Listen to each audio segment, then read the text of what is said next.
शिक्षा सुधार के नाम पर एक अभियान चला, युक्तिकरण। मकसद था जहां जरूरत वहां शिक्षक। पर छत्तीसगढ़ के कुछ जिलों में ये योजना सिफारिश से चयन का नया नाम बन चुकी है। सरकारी आदेश वहीं रुक जाते हैं जहां मंत्री जी का हस्तलिखित आदेश शुरू होता है, जबकि सरकारी आदेश में साफ साफ लिखा है शिक्षक स्कूल में पढ़ाएंगे, मंडल संयोजक जैसे काम हॉस्टल अधीक्षक या डाटा ऑपरेटर करेंगे। वजह है पढ़ाई को प्राथमिकता मिलनी चाहिए। लेकिन बलरामपुर, सूरजपुर, कांकेर और बस्तर जैसे जिलों में हालात यह है कि शिक्षकों को क्लासरूम से उठाकर दफ्तर की टेबल पर बैठा दिया गया।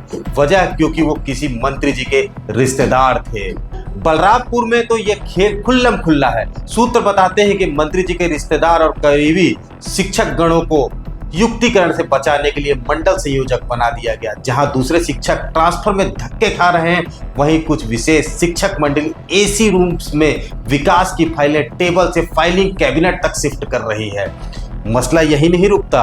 सूरजपुर के ओड़गी ब्लॉक में जब ज्यादा गड़बड़ियां दिखी तो सांसद चिंतामणि महाराज ने खुद अपने लेटर हेड पर शिकायत की। फिर विधायक लता उसेंडी ने इस पूरे मुद्दे को विधानसभा में उठाया, लेकिन कार्यवाही शून्य।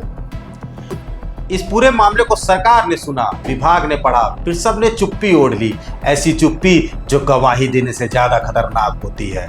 वहीं बस्तर में तो मंडल संयोजक की पोस्ट नीलामी पर थी। एक ऑडियो वायरल हुआ जिसमें साफ सुना गया, इतना दो पद तुम्हारा। पर मंत्री जी की तरफ से कोई नाराजगी नहीं।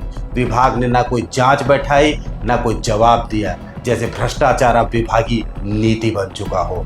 जब विभाग खुद कहता है कि मंडल संयोजक अधीक्षक से बनाया जाए, तो शिक्षक कैसे बन रहे हैं? क्या बलरामपुर और सूरजपुर में मंत्री जी का आशीर्वाद ही नियम है?